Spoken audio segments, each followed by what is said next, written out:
कैसे हैं आप लोग? बढ़िया। भैया आज की इस क्लास में हम लोग जो है पढ़ने वाले हैं कुछ क्वेश्चंस के बारे में, यानी मैटर के बारे में। हम लोगों ने तो पढ़ लिया मैटर का क्लासिफिकेशंस क्या होता है, किसी चीज़ को कैसे चेक करते हो, मैटर यानी द्रव्य या पदार्थ है क्या होता है, इसका क्लासिफिकेशंस कितने पार्टों में होता है, एलिमेंट क्या होते हैं, मॉलिक्यूल्स क्या होते हैं, कंपाउंड्स क्या होते हैं, ये सारी चीज़ें, solid, liquid, gas, plasma, Bose, Einstein, condensate, ये सारी चीज़ें क्या होती हैं। तो इन सारी चीज़ों के बारे में हम लोग चर्चा कर चुके हैं। तो हमने सोचा कि क्यों ना मैटर से रिलेटेड कुछ प्रश्न हो जाए, मैटर यानी पदार्थ या द्रव्य से रिलेटेड कुछ प्रश्न हो जाए। तो ये सारे प्रश्न आपके एग्ज़ाम में पूछे गए हैं और मैंने ये अपने से नहीं बनाया है, ये प्रीवियस ईयर पूछे गए एग्ज़ाम में प्रश्न हैं। तो ये कौन से एग्ज़ाम में पूछे गए हैं भैया? सब के सब आरआरबी यानी रेलवे में पूछे गए हैं। रेलवे में अलग अलग पदों पर पूछे गए हैं। कोई ग्रुप डी में पूछा गया है, तो कोई आरआरबी जेई में पूछा गया है, तो कोई आरआरबी असिस्टेंट लोको पायलट में पूछा गया है।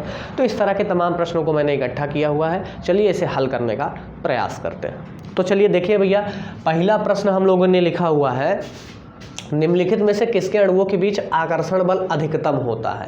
तो किसके आकर्षण बल अधिकतम होता है? ऑप्शन नंबर 1 दिया है द्रव में, दूसरा दिया है गैस में, तीसरा दिया है ठोस में और चौथा दिया है प्लाज्मा में। तो बहुत बेसिक सा क्वेश्चन, आकर्षण बल पूछा है तो किस में होगा भैया? ठोस में होगा। क्यों ठोस में होगा? क्योंकि ठोस तभी तो ठोस होता है जब उसमें आकर्षण बल बहुत ज़्यादा होता है। ये तो डेफिनेशन में हम लोगों ने समझा है। तो इसलिए आकर्षण बल इसमें बहुत ज़्यादा होता है, इसलिए ये ठोस होता है। तो किस में होता है भैया आकर्षण बल ज़्यादा? ठोस में। उसके बाद फिर किस में? द्रव में, फिर इसमें गैस में। यहाँ से एक क्वेश्चन और पूछने की संभावना बन सकती है, आपको सीक्वेंस दे देगा, आकर्षण बल का क्रम है, आकर्षण बल का क्रम है। पहला ऑप्शन दे देगा ठोस, दूसरा ऑप्शन दे देगा द्रव, मतलब ऐसे करके दे देगा आपको। ये रहा भैया आपका ठोस, दूसरा दे देगा आपको द्रव, तीसरा दे देगा आपको गैस। ठीक है, इसी तरीके से अब इसी में फेर बदल करके पहला गैस दे देगा, दूसरा द्रव दे देगा, तीसरा ठोस दे देगा, फिर फेर बदल करके द्रव से शुरू कर देगा। तो इस तरीके से ऑप्शन पहला इसमें आकर्षण बल का जो क्रम है वो यही होगा। क्यों यही होगा? क्योंकि इनके बीच आकर्षण बल बहुत ज़्यादा होता है, फिर इनकी तुलना में इनके बीच आकर्षण बल होता है, फिर इसमें ना के बराबर आकर्षण बल होता है, इसमें रिपल्सन बल बहुत ज़्यादा होता है। तो इसका मतलब रिपल्सन यानी प्रतिकर्षण बल बहुत ज़्यादा होता है। तो ये सारी चीज़ें ये सीक्वेंस से भी पूछ सकता है कभी कभी क्वेश्चन। ठीक है, तो चलिए दूसरा क्वेश्चन से करते हैं हम लोग। पदार्थ के संदर्भ में निम्न में से कौन सा कथन सही नहीं है? ध्यान दीजिएगा भैया, यहाँ से क्वेश्चन घुमाता है। पदार्थ के संदर्भ में निम्न में से कौन सा कथन सही नहीं है? सही नहीं है यानी ये चीज़, ये पॉइंट आपको ध्यान देना, सही नहीं है। तो पहला ऑप्शन दिया है पदार्थ के कणों के बीच कोई आकर्षण बल नहीं होता। दूसरा ऑप्शन दिया है पदार्थ के कण द्रव और वायु में सतत स्थानांतरित होते हैं। तीसरा ऑप्शन दिया है पदार्थ कणों से बना होता है। चौथा ऑप्शन आपको दिया है पदार्थ के कणों के बीच अंतर होता है। तो इसमें से कौन सा होगा आपके हिसाब से? चलिए चेक कर लेते हैं हम लोग। पहला क्या बोला है ऑप्शन कि अब देखिए क्वेश्चन है कौन सा कथन सही नहीं है पदार्थ के संबंध में। ठीक है, तो पहला ऑप्शन दिया है पदार्थ के कणों के बीच कोई आकर्षण बल नहीं होता, कोई आकर्षण बल नहीं होता।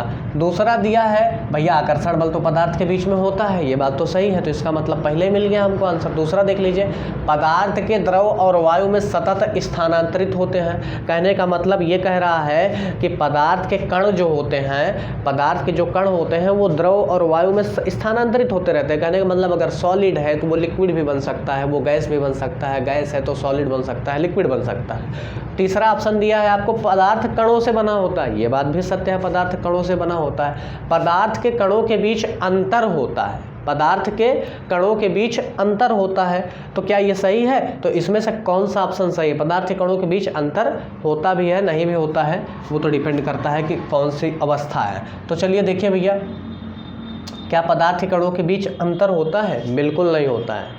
ध्यान दीजिएगा कैसे नहीं होता, क्योंकि पदार्थ जो बने होते हैं वो समान प्रकार के कणों से मिलकर बने होते हैं। ठीक है, समान प्रकार के कणों से मिलकर बने होते हैं, इसलिए उनके कणों के बीच में कोई अंतर नहीं होता है। ये दूरी की बात नहीं कर रहा है, पदार्थ के टाइप की बात कर रहा है, प्रकार के, कणों के प्रकार के।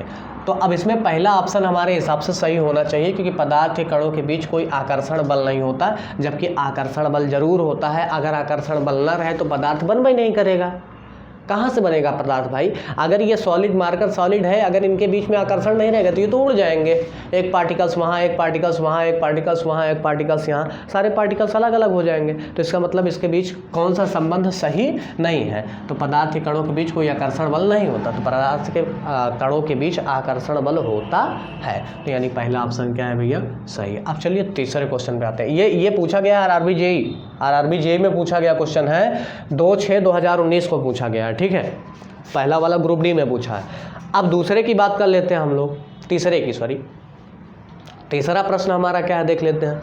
तीसरा प्रश्न है भैया कि ठोस के कणों के संदर्भ में निम्न में से क्या सही है? ठोस के कणों के संदर्भ में निम्न में से क्या सही है? ऑप्शन, पहला ऑप्शन दिया है ये यादृच्छिक, यानी यादृच्छिक का मतलब होता है अनियमित, ठीक है, अनियमित रूप से गतिशील होते हैं, पहली चीज़। दूसरा चीज़ दिया है उनके बीच बड़ा अंतराल होता है। तीसरा ऑप्शन दिया है व्यवस्थित तरीके से विन्यासित होते हैं, उनमें न्यूनतम आकर्षण बल होता है। ध्यान दीजिएगा, आपसे प्रश्न में पूछा है ठोस के कणों के बीच, तो इसलिए गलती ना कीजिएगा चौथा ऑप्शन लगाने का, क्योंकि इनमें आकर्षण बल तो बहुत अधिक होता है। तो इसका मतलब ये वाला ऑप्शन क्या होगा? होने के चांसेस नहीं है। पहला वाला देख लीजिए, ये यादृच्छिक रूप से गतिशील होते हैं। क्या ठोस के कण गतिशील होते हैं भैया? अगर गतिशील हो तो ठोस बनेगा कैसे? कहने का मतलब ये, अगर इनके कण आकर्षण बल बहुत ज़्यादा है तो ये एक जगह स्थायी हो गए हैं, तो ये ठोस के निर्माण हुआ है। अगर इनके कण निकल कर चलने लगेंगे बाहर तो ये ठोस रहेगा? नहीं रहेगा। तो इसलिए इनका दूसरा भी ऑप्शन क्या है भैया? गलत।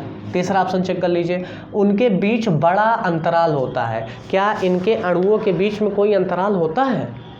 कोई अंतराल नहीं होता है, एकदम नगण्य के बराबर होता है, तभी तो ये सॉलिड होते हैं। लिक्विड के बीच होता है, गैस के बीच होता है, लेकिन इनके बीच नगण्य के बराबर यानी ना के बराबर होता है। तो तीसरा ऑप्शन भी गलत बचा। चौथा ऑप्शन तो सही है। क्यों सही है देख लीजिए, व्यवस्थित तरीके से विन्यासित होते हैं। हकीकत है, सही भी है कि व्यवस्थित तरीके से विन्यासित होते हैं। इनके कण एक एक जगह अपनी अपनी जगह सब एग्जिस्ट होते हैं और एडजस्ट करके क्या करते हैं, अट्रैक्शन फोर्स यूज़ करके ये क्या करते हैं, सॉलिड का निर्माण करते हैं। तो चलिए ये तीसरा क्वेश्चन भी हमारा हो गया। इसका ऑप्शन कौन सा होगा भैया? तीसरा, ठीक है। तो अब चलिए आगे वाले नेक्स्ट क्वेश्चन कुछ देख लेते हैं।